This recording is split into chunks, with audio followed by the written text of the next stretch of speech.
পুলিশের তাড়া খেয়ে মদ্যপ অবস্থায় পালাতে গিয়ে মুহুরী নদীতে ঝাঁপ পেশায় এক রং মিস্ত্রির।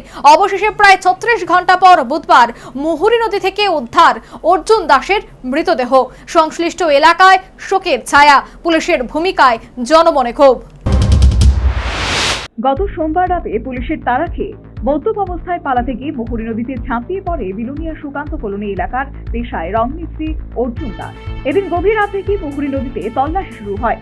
মঙ্গলবার নদীতে দমকল কর্মী, বিপর্যয় মোকাবেলা দপ্তরের কর্মী, CSR এর 9ম ব্যাটালিয়ন এবং অবশেষে NDRF এর রং মিস্ত্রি অর্জুনের তল্লাশি চালায়, কিন্তু তার হদিশ পাওয়া যায়নি। অবশেষে বুধবার সকালে মুহুরী নদীর জলে ভেসে উঠল অর্জুন দাসের নিথর দেহ।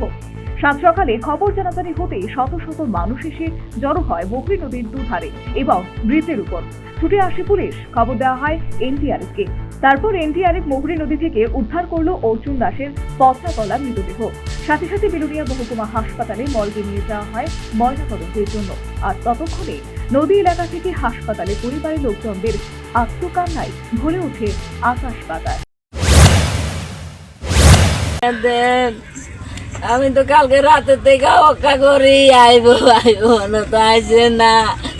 কদ্দুর খোঁজ করি দেন, আমরা থানা যান, কদ্দুর আমার তো কিছু না, কাজ করি ঠিক করে আছেন না গো, আমার তো কিছু নাই।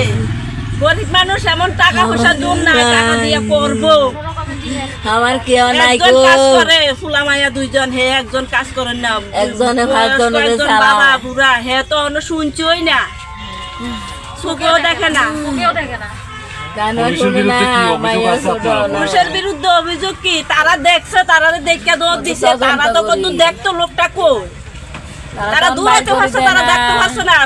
পিছনে তো বলে নদী আছে, লোকটি কই দেখি, তারা তো দেখছে না এই জিনিসটা, তারা এখনো বইয়া রয়েছে ডুবুরি। সকলের মধ্যে নেমে আসে চাঞ্চল্যের পাশাপাশি গভীর শোকের ছায়া। অর্জুন দাসের দেহ নদীর জলে ভেসে উঠতে বাকরুদ্ধ সকলে। তবে পরিবারের পক্ষ থেকে শুরু হয় মানুষজনের মধ্যে পুলিশের দায়িত্ব, কর্তব্য এবং কাণ্ডজ্ঞানহীনতা নিয়ে প্রশ্ন ওঠা।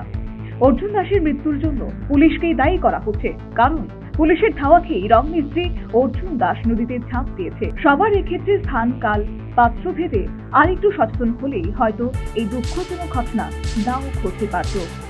Bureau report, news vanguard.